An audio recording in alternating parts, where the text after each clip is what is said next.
Good afternoon and welcome to State News File. I'm Taylor Chartrand. Matt Pouncey will have a look at today's forecast and Jesse Weisner will have a look at sports later on. But first, here's a look at today's top stories. Police have confirmed the death of a 15-year-old boy following a stabbing in Calgary's northeast early this morning. The incident happened in the 5500 block of Maddock Drive, and when officials arrived at 5 a.m., they sent the boy to hospital with a single stab wound, where later he died. Police say the 15-year-old was the only one treated for injuries on scene, and they have one male in custody in regards to the investigation. Alberta Health Services are continually fighting the cause against sexually transmitted diseases. The numbers from this year are stifling, with over 3,800 cases of gonorrhea reported thus far, a rate that continues to climb from previous years. Syphilis has already above the 2015 average, which recorded 368 cases in that year, and HIV is on its way to match the 2016 recorded case amount of 282 diagnosed patients. Dr. Dina Hinshaw of Alberta Health says sexually active partners must be cautious. To underscore the broad message for all Albertans, which is that STIs are a risk to anyone who is sexually active, particularly those who have new partners and are not using protection. Alberta Health looks to add additional support to pregnant women who are affected by the infections. Calgary police have released information in hopes of cracking a year-old cold case.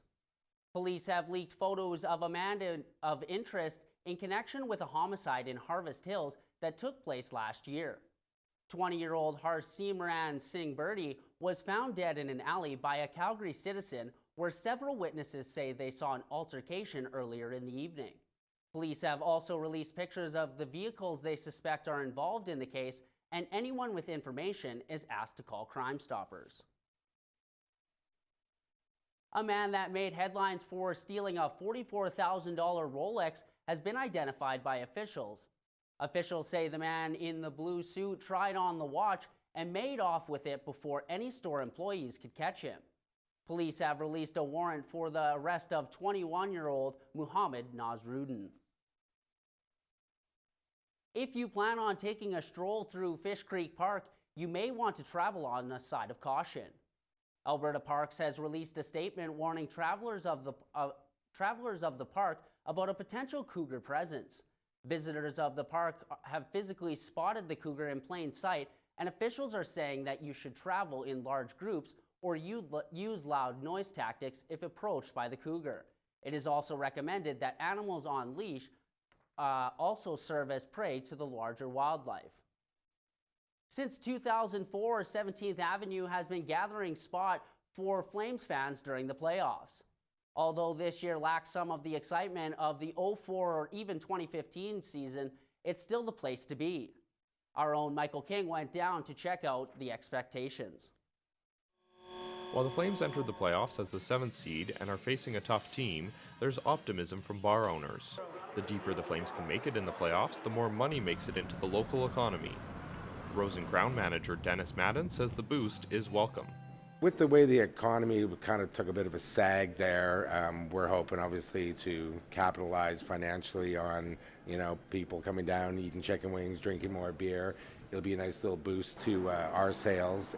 During the 2015 playoffs, more than 10,000 fans flocked to the Red Mile after wins, with no reports of major vandalism or crime. Fans know that Calgary's reputation for non-violent celebrations keeps people coming back during games. Absolutely. Look at the amount of people that it brings in every night, every home game, even away games. There's how many people coming down just to have beers and watch the games. It's awesome for it. Fans seem to be more spread out than in past years, with bars and restaurants further west seeing good crowds.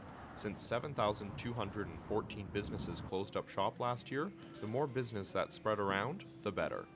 An increase in prices has made it tough to run a business, especially down here on 17th.